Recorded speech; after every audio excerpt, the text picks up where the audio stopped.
नमस्कार, आदाब।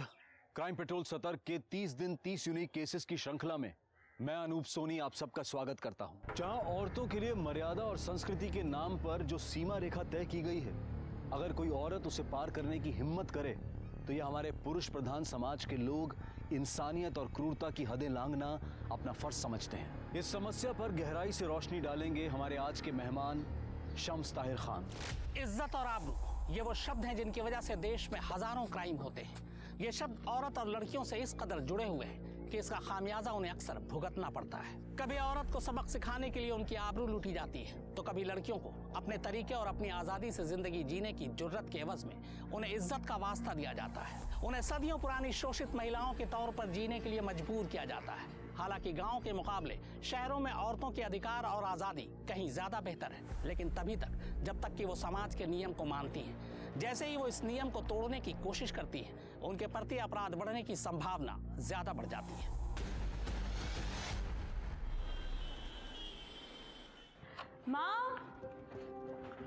माँ मेरा टिफिन रेडी है? हाँ बेटा रेडी है, पहले नाश्ता तो कर लो। नहीं माँ, मैं ऑफिस के लिए बहुत लेट हो रही हूँ। आप बस मेरा टिफिन दे दो, मैं निकलती हूँ। अच्छा अभी लाई। बेटा थोड़ा सा तो खा लेती। नहीं माँ, बहुत लेट हो चुकी हूँ। 2 टिफिन? 1 रोटी तो खाई नहीं जाती जया तुमसे, फिर ये 2 टिफिन किसके लिए? भाभी वो क्या है ना कि हम लोग ऑफिस में साथ में लंच करते हैं, तो कहीं कम पड़ जाए इसीलिए। तुम्हें तो फ्री में खिलाते ही हैं, अब तुम्हारे स्टाफ को भी फ्री में खिलाएं। बहू जरा संभाल के बात करो। माँ सही तो कह रही है, वो सरकारी नौकरी है, इतना अच्छा कमाती है, ये नहीं कि घर में मदद करे। क्या मैं और पापा मिलकर पूरे घर का बोझ उठाएं सिर्फ? मनोज, तुम अच्छी तरह से जानते हो कि इस घर में लड़कियों की कमाई नहीं ली जाती है। रोज रोज नाटक क्यों होता है इस घर में? ठीक है पापा, नहीं करेंगे तमाशा, लेकिन इसको समझा लीजिए, एक घर है, धर्मशाला नहीं है कि। बस बस, अब बस भी करो।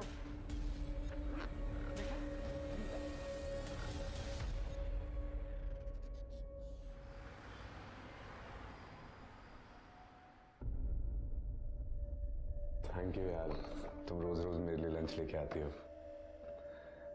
नहीं तो पता नहीं कैसे रोज रोज मैनेज होता मेरा। इसमें थैंक यू की क्या बात है? आप अभी अभी ट्रांसफ़र होकर आए, अब इतनी जल्दी घर से खाना मैनेज करना इतना आसान थोड़ी है। तो फिर आप तीनों टाइम बाहर से खाना मैनेज करेंगे? चलेगा आपको? चलेगा, लेकिन तुम मेरी वजह से परेशान हो, ये नहीं चलेगा।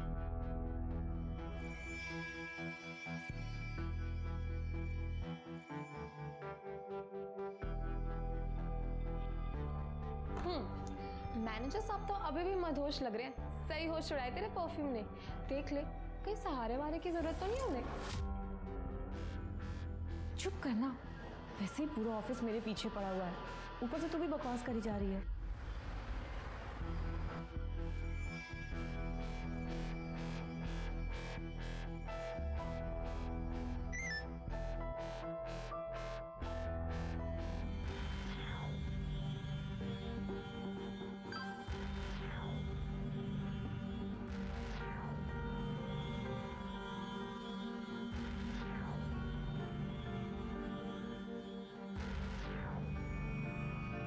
अरे जया, तू कहाँ जा रही है? अभी तो 1:30 भी नहीं बजा। अरे इतनी तो उसे भूख भी नहीं लगी रहती है जितनी इसे खिलाने की पड़ी रहती है। जया, ये तो होना ही था। अब ऑफिस में बॉस के साथ रोमांस चलेगा तो ऐसी बातें तो सुननी पड़ेंगी।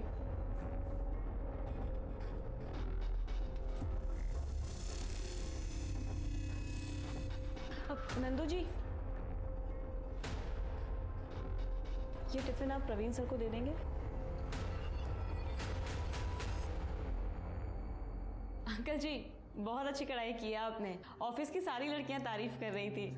ये लीजिए, इसे भी कल शाम तक ऐसे ही करके दे दीजिएगा। ठीक है बेटा।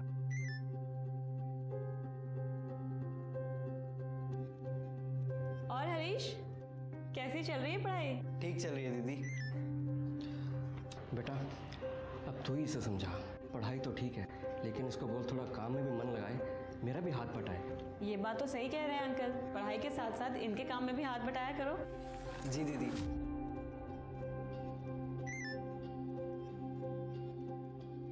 अच्छा अंकल, अब मैं चलती हूँ, इसे कल शाम तक दे दीजिएगा। ठीक है बेटा।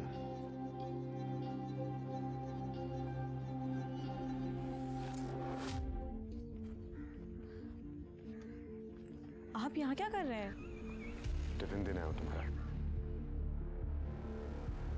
आपने अभी तक खाना नहीं खाया? तुमने खाया? क्यों? मैं नहीं चाहती हूँ कि मेरी और आपकी कोई बदनामी हो। अरे हमारी कोई बदनामी नहीं कर सकता है, पता है क्यों? क्योंकि मैं तुमसे सचमुच प्यार करता हूँ। प्रवीण, मैं भी आपसे बहुत प्यार करती हूँ।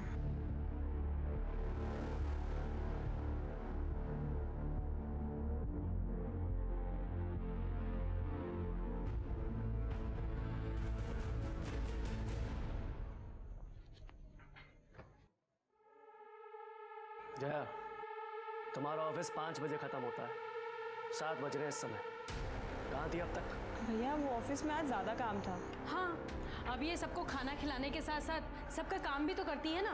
वैसे भी सरकारी नौकरी में 9 से 5 का टाइम होता है, लेकिन ये मैडम ये तो ओवर टाइम करती है ना। दिन भर की थकी हारी मेरी बच्ची घर आई है, ये नहीं कि कोई पानी पूछे, बस ताने मारते हैं। ये ले बेटा, पानी पी ले। तू फ्रेश हो जा, मैं तेरे लिए चाय बना दी। ला, ये मुझे दे। पापा, माँ को तो अपनी लाडली बेटी में ना कोई नुक्स नहीं दिखता है, लेकिन आप तो कुछ बोल सकते हैं ना। जवान लड़की है, कुछ ऊंच नीच हो गई ना, किसी को मुंह दिखाने के लायक नहीं रहेंगे। अरे उसकी नौबत नहीं आई, हम समय से उसकी शादी करके उसे ससुराल भेज देंगे। मैंने कुछ लड़कों के फोटोग्राफ मंगाए हैं, जो लड़का पसंद आएगा उससे बात आगे बढ़ा देंगे। आओ। ये है अपना आलीशान महल। बाप रे, कितना गंदा कर रखा है घर को।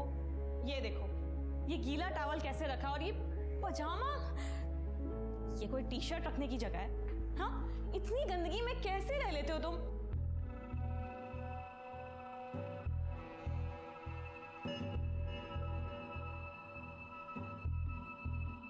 देखो, शादी से पहले ये सब नहीं। हम दोनों एक दूसरे से प्यार करते हैं, और प्यार दुनिया की सबसे प्यार चीज होती है। और जल्दी हमारी शादी तो हो ही जाएगी, उसके बाद तो ये सब होना ही है ना। क्या तुम्हें मुझ पर यकीन नहीं है?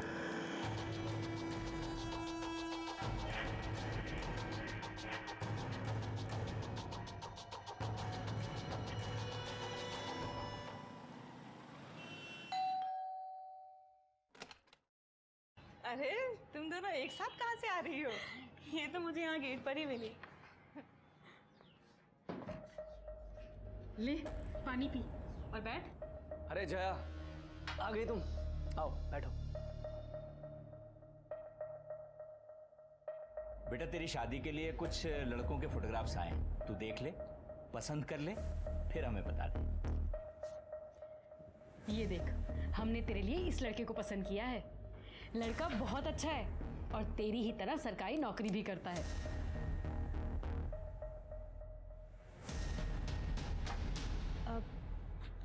पापा, वो मैं आपको बताने ही वाली थी। हाँ बोल ना। मैंने अपने लिए एक लड़का पसंद कर लिया है। कौन है, क्या करता है? बताऊंगी, और आप लोगों से मिलवाऊंगी भी, और आप लोगों को भी वो बहुत पसंद आएगा।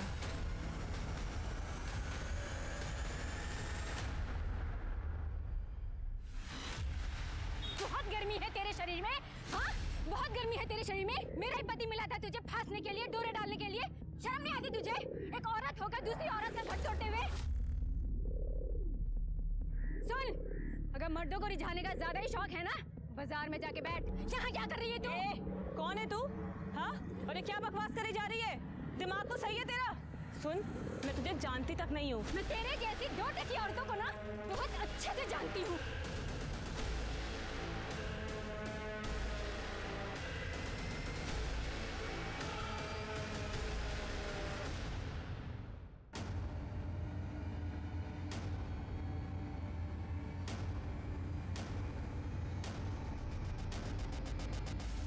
ऐसा कुछ भी नहीं है जैसा आप लोग सोच रहे हैं। तू बता दे कैसा है? क्यों ये औरत तेरे साथ हाथापाई कर रही है और किस बात का इल्जाम लगा रही है तुझ पे? मैं इस औरत को जानती तक नहीं हूँ, इसे जरूर कोई गलतफहमी हुई है। ये क्यों ऐसा कर रही है मुझे नहीं पता। झूठ मत बोल, सब पता है तुझे।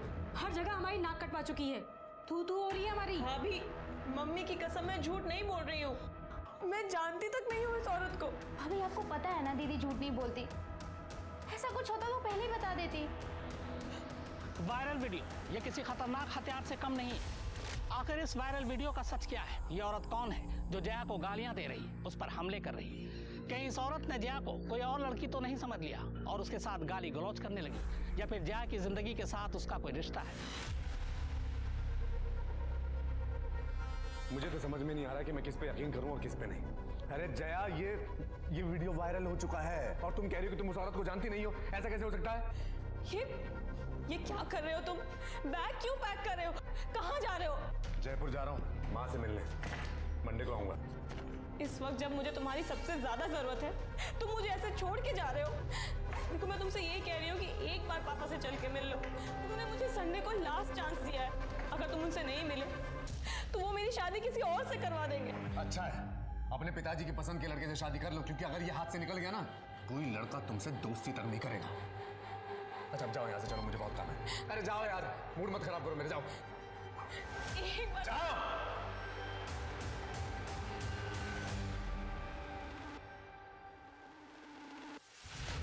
ये देखिए, ये आदमी किस बेरहमी से इस औरत को पीट रहा है। ये सीसीटीवी फुटेज जो आजकल चारों तरफ वायरल हो रहा है, इसे देखकर साफ अंदाजा लगाया जा सकता है कि औरतें आजकल खुद अपने घरों में कितनी महफूज हैं। इस शख्स के चेहरे को गौर से देखिए, इस पे हैवानियत और दरिंदगी साफ नजर आ रही है। हैरानी की बात ये है कि आदमी इस औरत का पति है। अब कोई कैसे यकीन करेगा कि उसने इसके साथ 7 फेरे लिए। तेरा बॉस है ना ये सुरक्षा और प्रवीण आहूजा, देख कितनी बेरहमी से मार रहा है अपनी बीवी को। आपको याद होगा कुछ दिन पहले ही ये वीडियो वायरल हुआ था जिसमें शालिनी आहूजा इस लड़की को पीट रही थी और कह रही थी कि उसने इसके पति को चुराने की कोशिश की है। मतलब शालिनी को प्रवीण और उस लड़की के अफेयर का पता चल गया और उसने इसी गुस्से में जयपुर से दिल्ली आकर उस लड़की को मारा और वीडियो वायरल हो गया। ये वीडियो प्रवीण ने भी देखा। प्रवीण वीडियो देखकर गुस्से में जयपुर गया और सबक सिखाने के लिए अपनी पत्नी को जानवरों की तरह मारा। पर सवाल ये है कि वो लड़की जिसकी वजह से ये बवाल खड़ा हुआ, जिसने एक शादीशुदा आदमी से अफेयर चलाया और बसी बसाई गृहस्थी उजाड़ने की कोशिश की, उसे अपने किए पर जरा भी शर्म आई या नहीं? उसकी परवरिश कैसी होगी? कौन होंगे उन...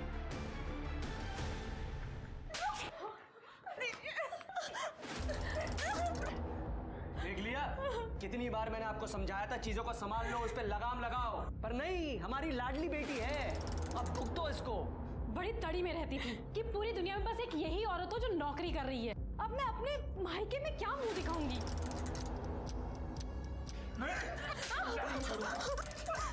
इस लड़की की वजह से हम समाज में मुंह दिखाने लायक नहीं रहे।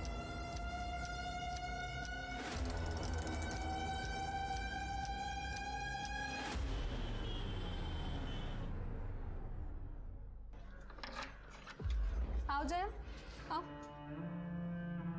अरे आओ ना।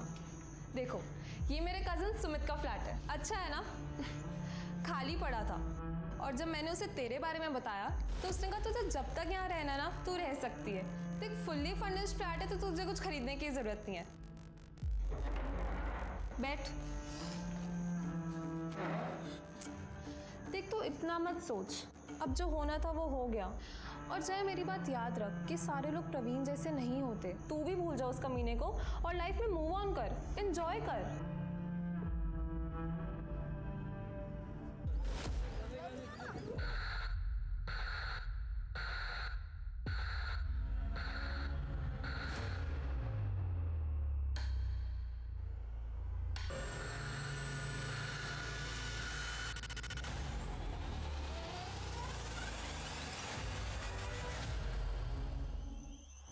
सर इसका नाम जया पांडे है और ये 2 दिन से गायब है।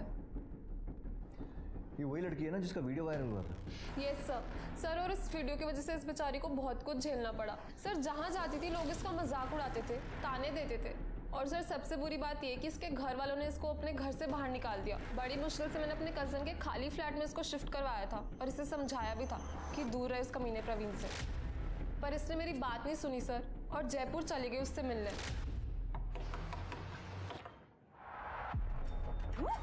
इस वक्त क्या करने आई है यहाँ? मेरी गृहस्थी में कलेश डाल के तुझे चैन नहीं मिला जो अब यहाँ तक पहुँच गई? देखो, मेरी तुमसे कोई पर्सनल दुश्मनी नहीं है, मैं तुमसे बस एक रिक्वेस्ट कर रही हूँ, मुझे एक बार प्रवीण से मिलने दो। हे भगवान, ये तो बहुत ही बेशर्म औरत है। तेरी औकात दिखाती हूँ मैं अभी। तू आई कैसे यहाँ? क्या हो रहा है यहाँ? चल अंदर। तुझे छोड़ूंगी नहीं मैं। समझ में क्या है तू? यहाँ तक आ गई? तेरी हिम्मत कैसे हुई यहाँ आने की? चल अंदर। और अब आवाज नहीं आनी चाहिए तेरी। आवाज? मैं चिल्लाऊंगी। छोड़ूंगी नहीं उस कमीनी को। क्या चाहिए? क्या लेने आई है यहाँ? सस्पेंड करवा दिया ना मुझे, अब क्या चाहिए? देखो, मैंने तुम्हें सस्पेंड नहीं करवाया है। तुम्हारे उस वायरल वीडियो की वजह से पूरे डिपार्टमेंट ने ये एक्शन लिया। हाँ तो तू भी अब एक्शन ले और निकल जाए यहाँ से, इससे पहले कि मैं गला दबा के तेरी जान से मार दूं, कट ले। हाँ, मार डालो। खोलो दरवाजा। मार डालो मुझे भी और तुम्हारे बच्चे को भी। क्या बकवास कर रही है? बकवास नहीं कर रही हूँ मैं प्रेग्नेंट हूँ। किसका पाप मेरे गले डाल रही है? तेरे जैसे कोई भरोसा थोड़ी है। मेरे जैसे का क्या मतलब है तुम्हारा? टाइम पास और क्या? जिससे 2 बार हंस के बात क्या कर लो, गले पड़ जाती हैं जैसे तुम मेरे गले पड़ रही है। देख, शराफत से बोल रहा हूँ, निकल जाए यहाँ से, दोबारा इधर दिखियो मत, ठीक है? वरना जान से मार दूंगा तुझे मैं। अरे चल ना, चल। जब उसने मुझे ये सब बताया सर तो मुझे बहुत गुस्सा आया। मैंने उसे बहुत सुनाया भी। फिर जाके उसने मुझे प्रॉमिस किया कि वो प्रवीण से कभी बात नहीं करेगी। ये वही शालिनी और प्रवीण आहूजा हैं जिनके डोमेस्टिक वायलेंस का वीडियो मीडिया के हाथ लग गया और फिर मीडिया गिद्ध के जैसे उनके पीछे पड़ गया। अब फिर ब्रेकिंग न्यूज़ बन जाएंगे और मीडिया हर जगह इस खबर को उछालेगा। सर मुझे उससे कोई मतलब नहीं है। मैं बस आपसे ये रिक्वेस्ट कर रही हूँ कि आप प्लीज़ जया को ढूंढ दो।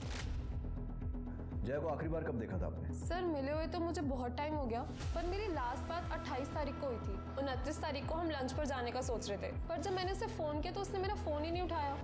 सर फिर 30 तारीख को भी जब मेरी उससे पूरे दिन बात नहीं हुई तो 1 तारीख को मैं उसके घर गई। सर मेरे पास उसके घर की एक एक्स्ट्रा चाबी है। जया? सर जब मैंने दरवाज़ा खोला तो जया वहाँ पे नहीं थी। जया? पर उसका फ़ोन, लैपटॉप, पर्स सब वहीं पर था सर। मुझे लगा कहीं पास में गई होगी तो ले जाना भूल गई होगी। सर मैंने वहाँ पे बहुत इंतज़ार किया पर जया वापस आई ही नहीं।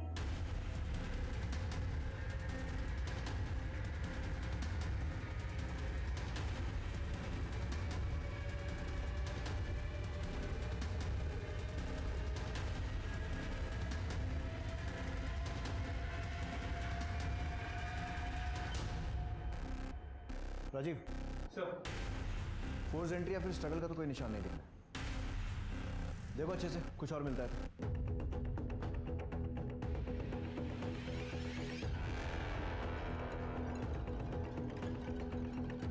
ये सीसीटीवी पहले से यही था? नहीं सर, ये जया ने शिफ्ट होने के कुछ दिन बाद ही लगवाया था अपनी सेफ्टी के लिए।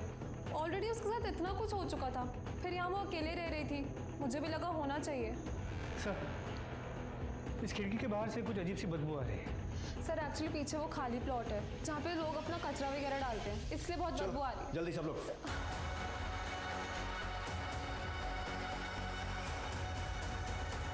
जया! जया! पीछे पीछे हुए प्लीज।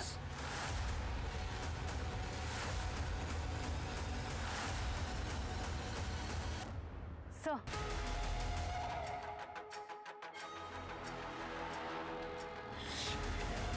लोगों को हुआ क्या है यार? इंसानियत बची नहीं है, हैवान हो गए साले। मतलब लड़की को पेट काट के मारा और फीटस भी निकाल दिया। देखो आसपास कुछ मिलता है तो। सर कहा नहीं जा सकता कि कितनी बार चाकू से वार किया गया पेट पे। बच्चे को बाहर निकाला गया और बच्चे पर भी चाकू से वार किया गया। मिस्टर, बॉडी को पोस्टमार्टम के लिए भिजो और फीटस का डीएनए टेस्ट करवाओ। जया का फ़ोन सीज करो, फैमिली को इन्फॉर्म करो और घर के पास में अगर कोई सीसीटीवी है तो वो चेक करो। पता लगे कि इतनी रात को अकेले निकली क्यों थी। जिसने भी ये किया है बचना नहीं चाहिए। किसी गर्भवती महिला के कत्ल से बड़ा पाप दुनिया में शायद ही कोई दूसरा हो। फिर यहाँ तो कातिल ने औरत का पेट चीर कर उसके अजन्मे बच्चे को ही बाहर निकाल लिया। यह औरत जिसकी पहचान जया पांडे के तौर पर हुई है, कहीं बिन ब्याही मां बनने की सजा तो उसे नहीं मिली, या फिर बिना शादी के मां बनने की जो समाज का नियम और कानून उसने तोड़ा है, ये उसका नतीजा तो नहीं।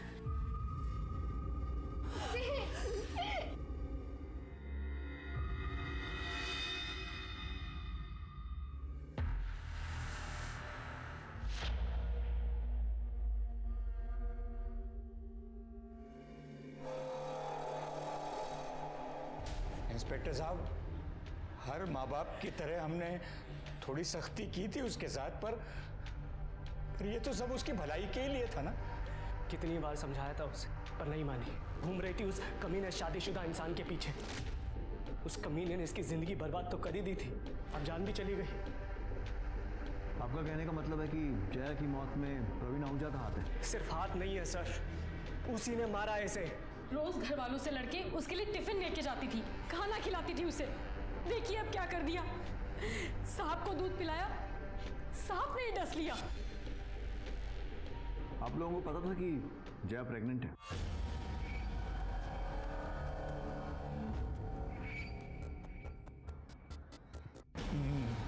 नहीं इंस्पेक्टर साहब।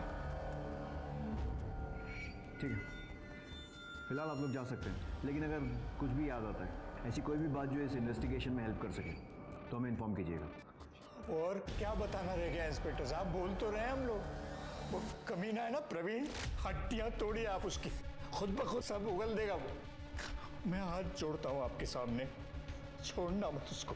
जब तक मेरी बेटी जिंदा थी तो बदनाम कर दिया उसे, और उससे मन नहीं भरा तो मार दिया मेरी बच्ची। मैंने तो पहले ही कहा था इस पे भी नजर रखो। जो कसर उसने छोड़ दी है ना, कहीं ये वो पूरी ना कर दे। देखा नहीं था जब पुलिस वालों के सामने रो रही थी तो वो लोग हमें कैसे देख रहे थे? वो तो नाक कटवा के गई है, ये तो पूरे परिवार को जेल भिजवा के मानेगी।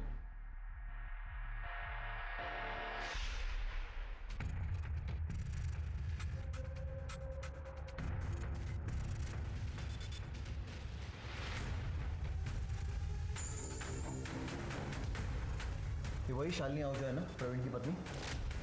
जी सर, और ये फुटेज 28 तारीख के शाम 5:30 बजे की, जिस दिन जया ने प्रीति से आखिरी बार बात की। पता करो शालिनी के साथ ये आदमी कौन है। सर ये मेरा भाई राजू तोमर है। अच्छा, आपके भाई हैं? तू ये वो बाहुबली जिसे प्रेग्नेंट लड़कियों पर अपनी मर्दानगी दिखाने में बड़ा मजा आता है? नहीं सर। अपने जीजा को दिखाई थी ये ताकत जो एक लड़की को प्रेग्नेंट करके भाग गया? नहीं सर, ये झूठ है। चुप! तेरा सच झूठ सब बराबर कर देंगे। अपने पति पर गुस्सा नहीं आता, वहां दिखानी थी ना ये ताकत, या फिर चुपचाप वहां मार खाती है और उस बेचारी लड़की पर जोर आजमाइश करते हो तुम सब? जया के घर क्यों गए थे? क्यों मारपीट की उसके साथ? सर क्योंकि इतना सब कुछ होने के बाद भी वो प्रवीण को कांटेक्ट कर रही थी, जबकि प्रवीण उससे बात तक नहीं करना चाहते थे।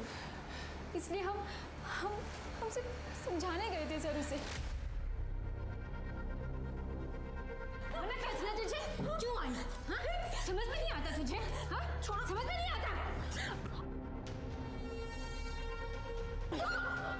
सुन, दोबारा आई ना, अच्छा नहीं होगा, मार डालूंगी मैं तुझे। कोई मेरी बात? इसे समझाना कहते हैं, ठीक है?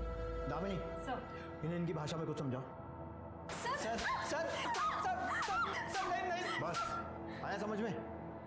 और अब तेरी समझने की बारी। बहुत मजा आता है ना तुझे लड़कियों के कपड़े फाड़ने में, विकास? जैसे इसने जया के कपड़े फाड़े थे ना, एक एक कपड़ा फाड़ा इसने। नहीं सर, सर गलती हो गई सर, गलती हो गई सर, बहन का सोच के गुस्सा आ गया था सर। तो इसके साथ वापस आ गया था ना, फिर दोबारा कब गया था जया के घर मारने के लिए उसे? बाहर कैसे बुलाया उसे? सर मैं सिर्फ एक ही बार गया था दीदी के साथ सर, मैंने उसे नहीं मारा सर, सिर्फ मैं एक बार समझाने गया था सर। फिर से समझाने? सर धमकी देने गया था सर, बस उसे ये कहने गया था कि जीजा जी से दूर रहे सर, पर सर मैंने उसे नहीं मारा सर, सच में। पढ़ा लेंगे उसको, यहीं मॉलेस्टेशन का केस बनाओ। मॉलेस्टेशन? सर आप ऐसा नहीं कर सकते सर। दामिनी, समझाओ इसे कैसे कर सकते हैं। Sir please sir. हाँ राजीव, कुछ और मिला? जी सर, ये देखिए सर, 28 तारीख जिस दिन शालिनी और उसका भाई जया के घर गए थे, उसी रात 11 बजे की ये फुटेज सर। यहाँ पे प्रवीण जया के साथ मारपीट करते हुए दिखाई दे रहा है।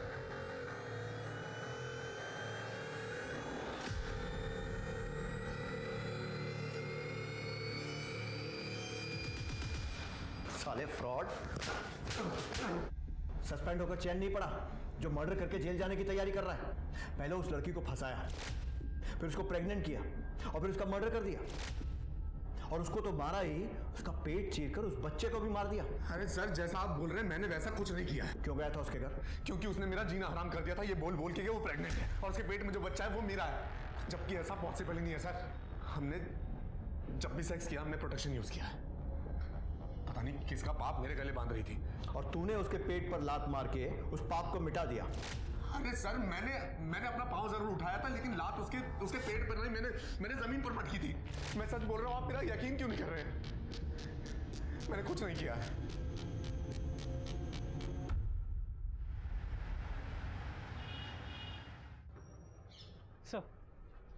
सर मैंने पता करवाया, 28 तारीख की रात 11 बजे के आसपास जया के घर वाली एरिया में कोई मेजर फॉल्ट हुआ था, जिस वजह से लाइट चली गई थी, जो अगले दिन सुबह 10 बजे के आसपास वापस आई। मतलब सीसीटीवी लाइट जाने के कारण बंद हुआ था। मलिक, हमारे पास और कोई तरीका नहीं अब ये पता करने का कि प्रवीण के जया के पेट में लात मारने के बाद क्या हुआ, क्योंकि उसके हिसाब से तो वो अपने घर चला गया था और सुबह तक वहीं था। लाइट आने के बाद के सीसीटीवी में कुछ मिला? नहीं सर, 29 तारीख को सुबह लाइट आने के बाद से जया के घर पे कोई नहीं आया था, घर खाली था। 1 अक्टूबर की सुबह 11 बजे के आसपास प्रीति वहाँ आई, शायद जया को ढूंढते हुए, और उसके बाद कुछ देर बाद वहाँ से वो चली गई। मतलब जया 28 तारीख की रात को और 29 तारीख की सुबह 11 बजे के बीच में ही अपने घर से निकली थी। सर ये देखिए सर, यही फुटेज शालिनी उसके भाई और प्रवीण के आने से पहले दोपहर 3 बजे की है। सर इसमें जया के चेहरे पर मारपीट के निशान है। इसका मतलब कोई और भी है जो जया के साथ मारपीट करता था। प्रीति ने बताया था कि जया की फैमिली भी उसके साथ मिसबिहेव करती थी। कहीं ऐसा तो नहीं है कि उसके खुद के माँ बाप के घर में ये सब हुआ? जी सर, मैंने मॉर्ग में भी नोटिस तो किया था। जया की माँ ने जया का चेहरा देखने के बाद इमीडिएटली मनोज का चेहरा देखा था, एज इफ मनोज ने उसे मारा। हेलो सर, मैं मानसी पांडे बोल रही हूँ, जया पांडे की छोटी बहन। सर मुझे आपको कुछ बताना है। सर मैं पुलिस स्टेशन नहीं आ सकती। सर हम कहीं बाहर मिल सकते हैं क्या? ठीक है।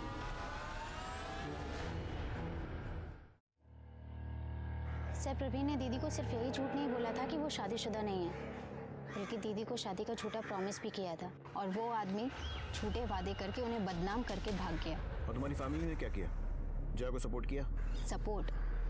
बाहर वालों से भी ज़्यादा जीना हराम कर दिया था उन लोगों ने। पापा हमारी फीलिंग्स कभी नहीं समझते थे, और मनोज भैया वो तो हमेशा दीदी से किल से रहते थे, क्योंकि भैया को बर्दाश्त ही नहीं था कि दीदी की सैलरी उनसे ज़्यादा है और वो घर खर्च के लिए पैसे भी नहीं देती। इसकी वजह भी पापा ही हैं, क्योंकि वो लड़कियों की कमाई खाना ही नहीं चाहते थे। और तुम्हारी माँ और भाभी? हाँ बेचारी की चलती कहाँ है। और भाभी वो तो हमेशा आग में घी डालने का काम करती हैं। जब दीदी का वीडियो वायरल हुआ था, पापा भैया भाभी इन लोगों ने दीदी का जीना हराम कर दिया था। तरस खाम पे और नहीं झेल सकते तुझे, निकल मेरे घर से। पापा मैं कहाँ जाऊंगी? तू तो कहीं भी जा सकती है ना। तेरे जैसी चंट लड़कियों के लिए दुनिया में कोई कमी है क्या? जा ढूंढ ले फिर से कोई शादीशुदा आदमी। नहीं पापा मैं कहाँ जाऊंगी? नहीं बेटा, और आगे से शक्ल मत दिखाना अपनी। तीनों ने मिलकर जबरदस्ती दीदी को घर से बाहर निकाल दिया। उन्हें रोक नहीं पाई, और फिर जब कुछ दिन पहले दीदी माँ से मिलने घर आई तो पानी देना।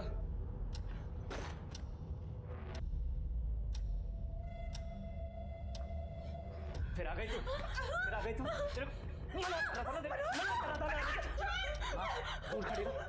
तुम्हारे लाड प्यार की वजह से इसकी हालत हुई है ये। इधर आज तेरा मैं वो शक करूंगा ना, इस घर में कदम रखने से पहले डरेगी तू।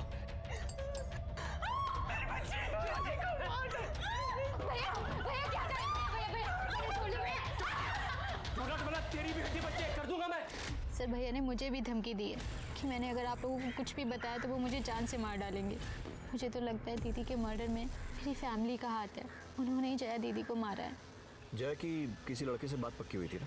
आदित्य वर्षने नाम है उसका, गुरुग्राम में रहता है, इरिगेशन डिपार्टमेंट में काम करता है। सर बहुत ही अजीब आदमी है, दीदी से शादी करने के लिए मरा जा रहा था।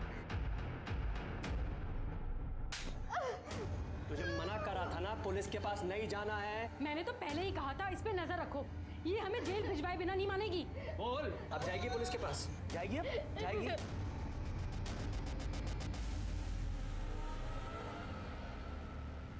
सर मुझे अब भी यकीन नहीं हो रहा कि जया इस दुनिया में नहीं है, और उसके साथ जो भी हो ना सर, सिर्फ उसमें उसका इतना कसूर है कि उसने उस कमीने प्रवीण से प्यार किया। सर बहुत इनोसेंट थी सर वो। और तू कैसा है? सिर्फ अच्छा ही है या इनोसेंट भी है? क्योंकि आजकल के जमाने में तेरे जैसे लड़के मिलना बहुत मुश्किल है, जो सब जानते हुए भी शादी करने के लिए तैयार हो गए। सर मैं वैसा इंसान नहीं हूँ कि किसी को दूसरा चांस ना दूं अगर उससे कुछ गलती हो जाए, और यहाँ पे तो जया की गलती भी नहीं थी ना सर।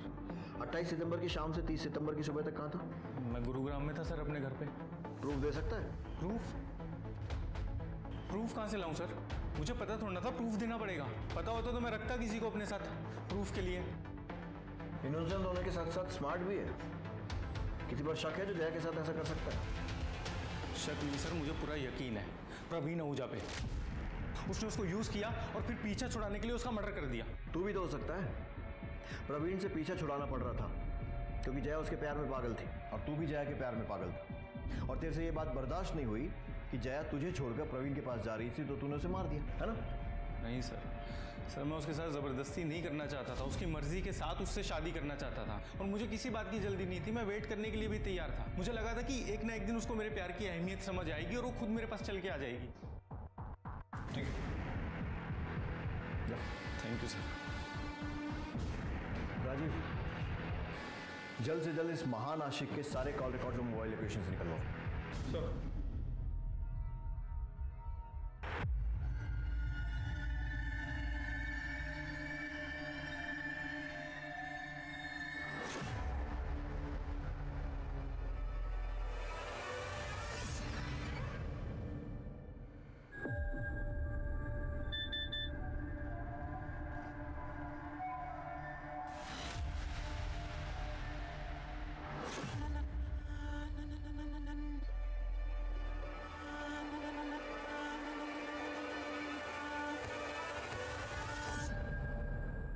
सर, ये देखिए न्यूज में क्या आ रहा है। प्लीज मेरी मदद कीजिए, मेरे बहन के कातिलों को ढूंढने में। पुलिस इस मामले में छानबीन कर रही है। उनका क्या कहना है? क्या प्रोग्रेस है इस केस में? पता नहीं वो लोग कुछ कर भी रहे हैं या नहीं। 3 दिन हो गए उसकी बॉडी मिले, लेकिन पुलिस के पास बोलने के लिए कुछ भी नहीं है। अब आप लोग हमारे आखिरी सहारा है, प्लीज हमारी मदद कीजिए। मानसी का प्रॉब्लम क्या है? हर चीज को इतना बड़ा चढ़ा कर बोलती है। इसे यहाँ पुलिस स्टेशन में आकर हमसे बात करने में डर लग रहा था, आज सारी दुनिया के सामने दुखड़ा रोने में नहीं लग रहा है। सर ये भी तो हो सकता है कि मानसी ये पूरा नाटक हमसे कुछ छुपाने के लिए कर रही है। सर मैं कोई झूठ नहीं बोल रही, मैं बस अपनी बहन को न्याय दिलाना चाहती हूँ। हम भी वही चाहते हैं। बस एक बात समझ में नहीं आ रही कि जिस फैमिली पर तुम्हें अपनी बहन के मर्डर का शक था, अचानक उनके साथ मिलकर हम पर इल्जाम क्यों लगा रही हो? वो सर, मम्मी को पता चल गया था कि मैं आपसे मिली थी। बेटा, मैं जानती हूँ कि तेरे पापा और मनोज ने जया के साथ सही नहीं किया है, लेकिन ये भी तो गलत है कि तू उन्हें ही उसका कातिल समझ रही है। मैं तो बस दीदी को इंसाफ दिलवाना चाहती हूँ, बस। वो तो हम सब भी चाहते हैं बेटा। तू बोल तो सही, हमें क्या करना है? हम खड़े हैं ना तेरे पीछे। और फैमिली का सपोर्ट मिला तो तुम्हें लगा क्यों ना हीरोइन बना जाए, और इसीलिए तुम मीडिया के पास पहुंच गई, जो पहले से ही तुम्हारे दरवाजे के बाहर मौजूद था। अभी जाने दे रहा हूँ, लेकिन अगली बार अपने फायदे के लिए पुलिस पर इल्जाम लगाने से पहले एक बार सोच जरूर लेना।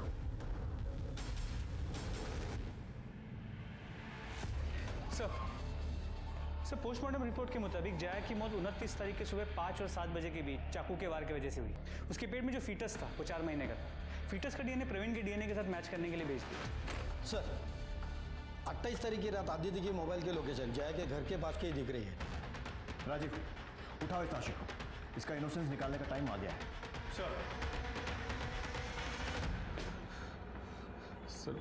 सर जया से मेरी एंगेजमेंट टूट चुकी थी सर। वो किसी भी तरह से प्रवीण से शादी करना चाहती थी। वो अपने बायोलॉजिकल फादर के साथ अपने बच्चे को बड़ा होते देखना चाहती थी सर। और फिर भी तो उसके पीछे पड़ा हुआ था। बड़ा महान प्यार था तेरा। सर मैं उससे सच्चा प्यार करता था सर। मुझे पता चला जब उसने मेरा फ़ोन उठाना बंद कर दिया, उसने मुझसे मिलना बंद कर दिया, तब मैं खुद उसके घर गया उसको समझाने के लिए, उससे बात करने के लिए। कितने बजे गया था सर? वो कितने बजे गया था? 11 साढ़े 11 बजे के आसपास गया था सर। जब गया था तो वो सोने जा रही थी तभी, और फिर लाइट चली गई तो उसका मूड बहुत ख़राब हो गया था सर। वो मुझसे बात करने के लिए तैयार नहीं थी। उसके चेहरे पे, उसके बदन पे, हर जगह पे चोट के निशान थे सर। मैंने उसे रिक्वेस्ट किया कि वो मेरे साथ रेस्टोरेंट चले डिनर के लिए। अब तेरे साहू ने इतनी रात को रेस्टोरेंट खोल के रखा था तेरे लिए? सर वो रेस्टोरेंट नहीं है सर, वो स्नैक्स कॉर्नर की दुकान है सर। उसके घर के पास खुला रहता है वो दुकान। तुम मेरा फ़ोन क्यों नहीं उठा रही थी? अरे तुम्हें ये बात समझ में नहीं आती है क्या? मैं तुमसे नहीं, मैं प्रवीण से प्यार करती हूँ। उसने तुम्हारा ये हाल किया, उसके बाद भी तुम ये बात मुझे कह रही हो? हाँ, क्योंकि वो मेरे होने वाले बच्चे का बाप है। और तुमको नहीं लगता कि मैं ज़्यादा अच्छा ऑप्शन हूँ तुम्हारे इस होने वाले बच्चे के लिए? क्योंकि मैं एटलीस्ट इंसान को इंसान तो समझता हूँ। तो तुम्हारे बच्चे को तुम अपना बच्चा समझ के उससे प्यार करूँगा। मैं सच कह रहा हूँ, मैं तुमसे बहुत प्यार करता हूँ। मैं सच में, मैं कुछ भी करूँगा तुम्हारे लिए। प्लीज़ सोच क्या रही हो? मेरी बात सुन तो लो, मान लो मेरी बात। क्या जवाब दिया उसने? जवाब तो कुछ नहीं दिया सर, पर मैं खुश था सर। एटलीस्ट उसने मुझे मना नहीं किया था सर। उसके बाद मैंने उसको घर छोड़ा और मैं अपने घर चला गया। तो उसको ऐसी हालत में अकेला छोड़कर घर चला गया? तो मैं जाना नहीं चाहता था, उसने ही मुझे बोला। सर ये देखिए इसके फ़ोन में क्या मिला है।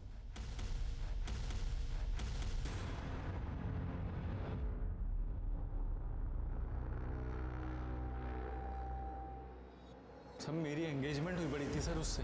मैं शादी करना चाहता था, प्यार करना चाहता था ना उससे सर।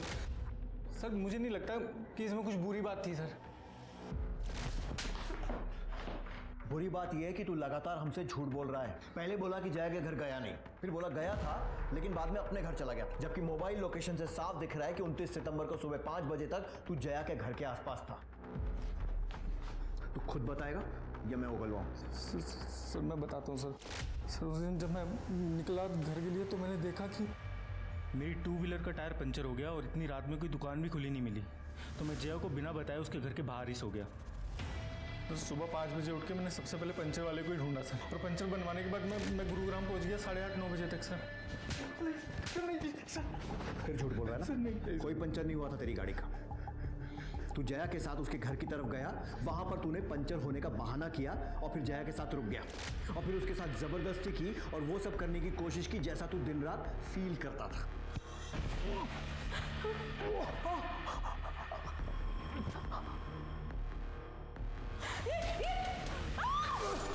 सर नहीं सर, मैं सच बोल रहा हूँ सर। मैंने ऐसा कुछ नहीं किया सर। सर प्लीज सर मेरी बात का विश्वास करिए सर। सच बोल रहा हूँ सर। सब पता चलेगा। मलिक पकड़ो इसे। सर लेकिन मैंने कुछ नहीं किया सर। नहीं सर कुछ देर पहले मानसी पुलिस स्टेशन आई थी। उसका कहना है कि उसे कोई धमकियां दे रहा है और उसका पीछा करता है। जिस नंबर से धमकियों भरे मैसेजेस आ रहे थे हमने उसकी छानबीन शुरू कर दी है। उसको कौन धमकियां देगा? सर जया के बैंक डिटेल्स। सर पिछले कुछ दिनों में उसने अपने सैलरी अकाउंट से अच्छी खासी रकम विड्रॉ की है। लेकिन मानसी ने कहा था कि जया घर खर्च में पैसे नहीं देती क्योंकि उसके पिता बेटी की कमाई नहीं खाते। तो फिर क्या किया इतने पैसों का? कहाँ खर्च किए होंगे? मलिक जया के घर के पास के डम डेटा का क्या हुआ? सर स्टॉवर पे से हजारों लाइंस कनेक्टेड है, थोड़ा वक्त लगेगा। ठीक सर मानसी को जिन अलग अलग नंबरों से धमकी के फोन आ रहे थे वो सब चोरी के, लेकिन सर उसमें से एक नंबर पीछे हो गए। उस नंबर की डिटेल्स हम लोग पता कर रहे हैं। कौन हो सकता है ये?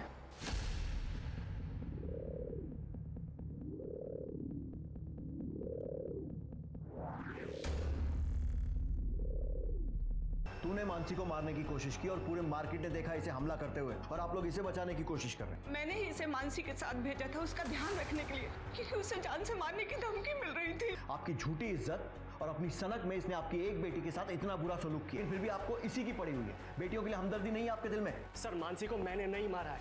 मैं पास की दुकान पे खड़ा था जब मानसी सब्जी खरीद रही थी। मानसी? मैंने देखा एक बंदा आया, उसने मानसी को चाकू मारा। मैं उसके पास पहुंचा, खून बहुत ज्यादा बह रहा था। लोगों को गलतफहमी हुई कि मैंने मारा है उसे। मलिक 70s की फिल्मों का प्लॉट नहीं लग रहा है। हर दूसरी फिल्म में बेचारा हीरो ऐसे ही फंसता था ना।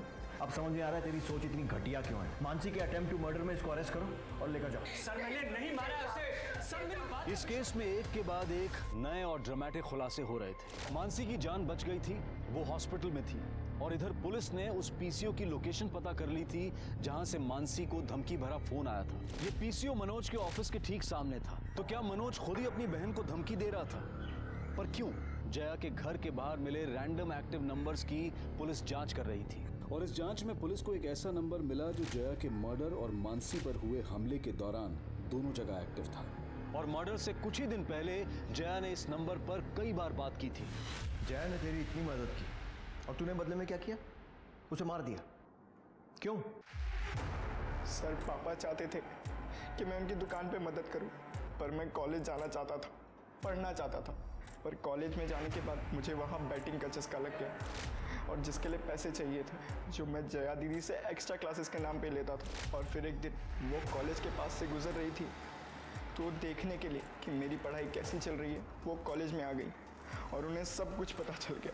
इतनी मुश्किल से तुम्हें ये मौका मिला है और तुम वो मौका ये जुए और बैटिंग में गंवा रहे हो और मुझसे झूठ बोलकर पैसे ले रहे हो। सॉरी दीदी, प्लीज़ माफ़ कर दो, दोबारा नहीं होगा। दोबारा कुछ नहीं होगा और आज के बाद से मैं तुम्हें कोई पैसे नहीं देने वाली हूँ और जितने पैसे तुमने मुझसे पढ़ाई के नाम पर झूठ बोल कर लिए हैं ना, वो मुझे 10 दिनों के अंदर वापस चाहिए, नहीं तो तुम्हारे पापा को मैं सब कुछ सच बता दूंगी। मैं बहुत डर गया था कि अगर जया दीदी ने पापा को ये सब बता दिया तो मुझे बहुत मार पड़ेगी और मुझे उनके साथ बैठ के कपड़े सिलने पड़ेंगे। और 28 तारीख को 10 दिन पूरे होने वाले थे। मेरे पास 1 रुपया भी नहीं था दीदी को देने के लिए। और फिर 29 तारीख के सुबह 5:30 बजे मैं दीदी के घर के इधर चला गया। उस वक्त उस एरिया की लाइट नहीं थी, बहुत अंधेरा था। हरीश, तुम इस वक्त यहाँ क्या कर रहे हो? दीदी वो आपके पैसे इस वक्त दो। शिट, मैं पर्स तो अपनी गाड़ी की डिक्की में ही भूल गया। आप एक काम करो, आप मेरे साथ आओ, मैं आपको पर्स दे दूंगा और फिर मैं वहीं से निकल जाऊंगा। देखो, तुम जाके पैसे लेके आओ, मैं नहीं आने वाली हूँ बाहर।